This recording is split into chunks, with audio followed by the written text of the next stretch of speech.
Alright guys, welcome back to Strong Successful Male. So for today, going to read an article titled, The Financial Confessions, I Won't Date a Man Who Makes Less Than Six Figures. And guys, this article is obviously written by a woman. She is in her late 20s, and she's going to go through this whole thing, explaining why and justifying why she will not in any way, shape, or form date or get involved with a guy that makes less than $100,000 a year. Now, to many of you guys watching this video right now, this is no surprise to you, okay? You know, the old joke about how nowadays pretty much all women want the guy with the three sixes, six-figure income, 6 feet tall, six-pack, and if you want to throw in some bonuses in there, 6+ down south, a master's degree, speaks a foreign language, you get the point. And the crazy thing is, more than ever nowadays, you have average gals that are just average looking, feeling entitled to the top guys, right? And let me tell you, if you look at the percentage-wise, not a whole lot of single guys, particularly younger guys in their 20s, make $100,000 a year or more, right? Or even early 30s, okay? Now, here's the thing. This article I found last night, I actually stumbled upon. I was researching something else, and I saw this article, and I quick saved it for today.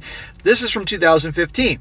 So this is 6 years ago. So at that time, it was even less percentage guys that make six figures. So it was even more difficult back then. But so just to show you what I'm talking about here, and I'm going to go through this, guys. You're going to see here her justification for all this. And by the way, do you think in any way, shape, or form she makes that same salary? Nope, not at all. And yet, she feels entitled to a guy like that. And guess what? You got a whole world out there, same thing as young single women, that think the same thing. Is it any wonder you got so many single girls nowadays that are pissed off, alone, not on the way to the altar, and saying, where are all the good men out there? There are plenty of good men out there, but they're not. Most guys are not going to be making six-figure salaries in their 20s, or in some cases even their early to mid-30s or more. And they'll skip them over saying they're not good enough. Anyhow, guys, when you get into this, it starts off, she says, last year, I broke up with my boyfriend of 4 years. Gee, why? Because he was making like $92,000 a year? He was the guy I thought I was going to marry. And given that I was on the later side of my 20s than the earlier, so did everyone else. But we broke up because we were on extremely different paths in life. No matter how much we loved each other, and his new path involved moving to Denmark for grad school. Since I have no intention of ever living in a Nordic country and did not want to try the 2+ year-long distance relationship that he initially suggested, I decided to end the relationship. Is that the truth, really? Or is it more like he simply didn't make enough money and that's just a convenient thing to slap on there? Oh, by the way, he wanted to move to another country for 2 years. I got news for you, lady. 2 years is not a long time. It goes by like that. Maybe the type of work he was going into wasn't going to make him six figures, and that's probably why she ended it. Just trying to read between the lines here. It was a pretty terrible time in my life, and for a long time I tried to guilt him into staying with me in New York, something I'm not proud of. But you still did it. But eventually I realized that even if I succeed in getting him to not accept the grant and do that program, he would resent me probably for the rest of my life, or his life, for missing out on that. And that was much worse than I thought of just breaking up. So we ended the relationship, and now, at nearly 28 years old, I am single New Yorker once again. So, 28 years old. You're not exactly old, or too old. But guys, remember, 28 years old, what's happening in 2 years? The big 3-0. And that is a number that most women fear. Because with women, it's ridiculous, but so many think that they're these big giant losers if, God forbid, they turn 30 years old and either they're not married or at least on the way to the altar in some form or another. They got a serious guy, maybe they got an engagement ring, something showing they're on the path, but God forbid they're not, then they feel like giant losers, which is ridiculous. Who the hell cares? And some people may say, well, you're not a woman, SSM, so you don't know that. No, that's stupid. It really is. Anyhow, one thing that I resolved to myself when I finally started testing the waters of the dating pool that I had left for 4 years was I was only going to date men who made a certain amount of money. The convenient number I came up with was, wait for it, 6 figures. Isn't it amazing that always comes along? the six figures. Newsflash, she didn't just create that out of thin air. She heard that from other women that had the same mindset. But of course, I'm willing to bend on that a little if needed. Oh, so if he makes $98,500 a year, then you're willing to let it slide and he'll be good enough for you? Or her saying, I'm willing to bend a little on it, maybe bend a little more to get a guy who makes $200K? But the point is that the person I'm with should make generally about twice what I do. He should. Is that a rule now? Is that a new law that was passed in New York? Guy must make twice what the woman is. And so, twice. After 3 years in publishing, I make just over $50,000 per year, which is actually quite competitive for what I do, if you can believe it. Hang on a second here. She makes a little over $50,000 a year in New York City, I might add, which ain't going to go too far, even in 2015. And she feels entitled to a guy who makes twice that amount. She better be one smoking hot woman. That I must tell you. Smoking hot face, body, and all that, amazing in the sack, cool, fun, all that. Because why should she feel entitled to a guy that makes twice what she makes? Maybe a guy that actually is doing better for himself is not going to want a woman that makes less than him. Think about that. A lot of people want someone that's their equal. And so why should the guy get together with her and she makes half of what he does, but she feels entitled to him? And then he has to work extra hard and not have as many things. No. A guy that is doing that in his 20s, making $100K a year at that age, who's doing well for himself, and he actually wants to get married, he may want a woman that is a little more comparable in pay and salary so he can enjoy the nice life, not having everything on him. But she, as well as countless others out there, feel entitled. See what I'm talking about, guys? And again, this is in 2015 when $100,000 a year plus salaries were not as common. I'm not saying they're crazy common now for guys in their 20s or 30s. No. But I'm just saying it was even harder to get that number back then. Anyhow, she said, but between my undergrad and graduate degrees, I'm also paying $750 a month in student loan repayment. Even though I was very frugal about the loans I took out and do not regret either of my degrees. Hang on here. She has degrees, plural, 2 degrees. 2 degrees and the big loans, and she's only making $50K a year in New York City. They always say, I don't regret it. I don't regret my choices. Yeah, you are. So my life is pretty minimalist and not the chic Marie Kondo way. I'm just pretty broke all the time, even with the catering jobs I do whenever I get the chance. After my boyfriend and I broke up, he moved away. We left our rent-controlled junior 1-bedroom in Queens, which we split for $650 each, and I had to find my own place. I now live in a 3-bedroom apartment in Brooklyn with 3 other girls, and I pay almost $300 more to do it. I'm constantly trying to make ends meet and have had to borrow money from my parents more times than I'd like to admit.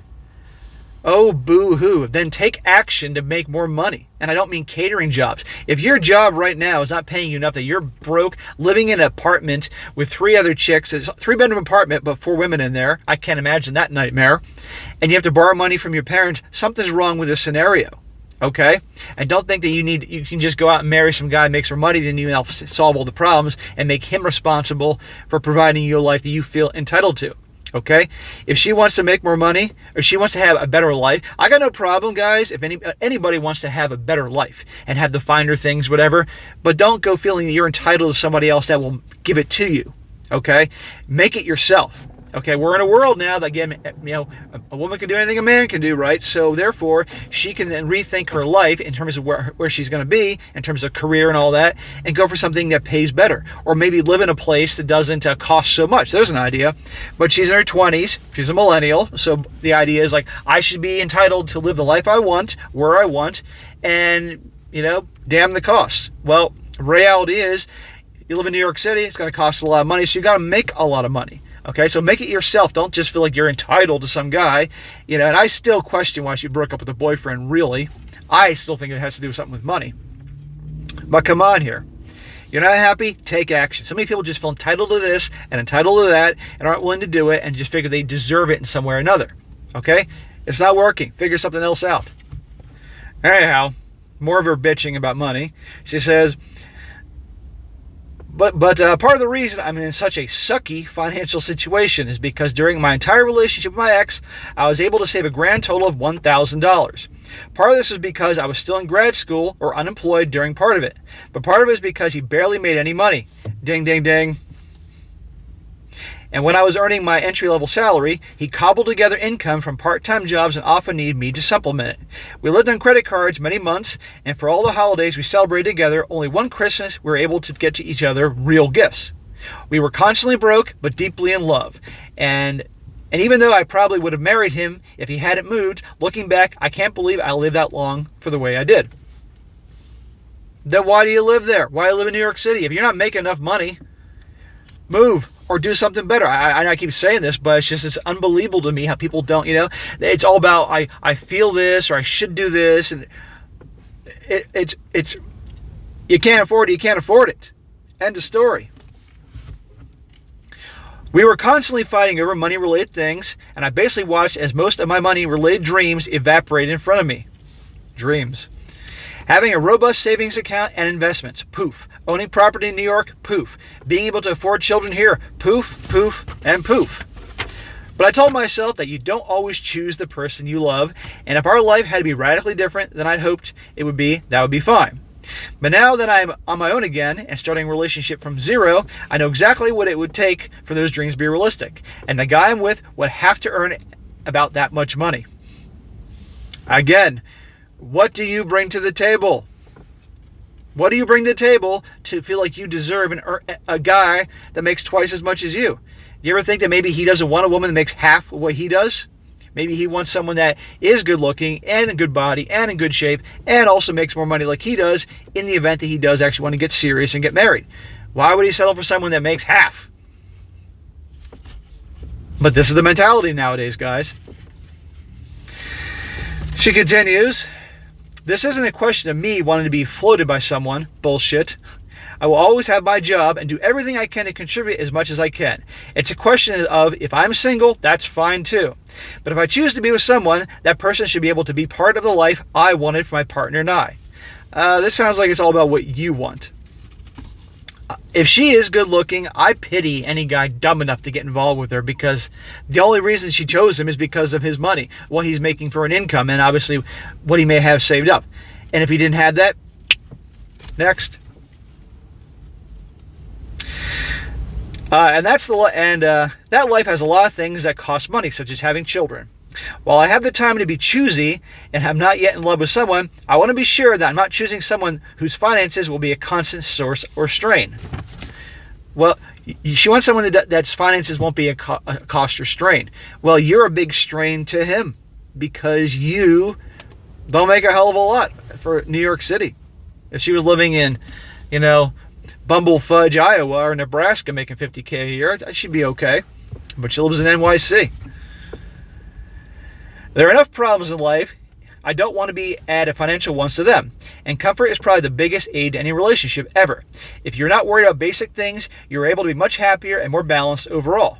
Well, having money definitely makes you feel happier, more comfortable. That is true.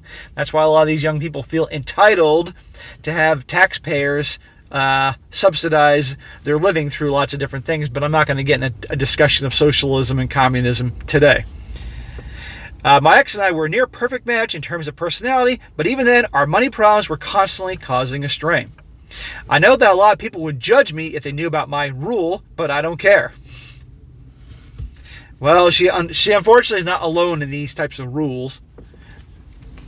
I know what I want in life, and I want to be able to move into a reasonable one-bedroom apartment in New York, in the city I love with my future partner. So obviously she's not ready to move. And that requires money. Like it or not, I'm confident that there is someone out there whom I will love deeply and passionately, and who will also be capable of affording these things in a way my ex was not. So he couldn't make that. I'm sorry, I don't buy this whole he wanted to go to grad school in Denmark thing, so it's over, blah, blah. No. No, that was just a convenient way to make her not come off as like a total B word. The reality is, she knew after he got his grad degree, he still wasn't going to make enough money. And even if he did, probably the cost of the student loans and all that, the monthly payments, wasn't going to give her the lifestyle she wanted, so she got rid of him.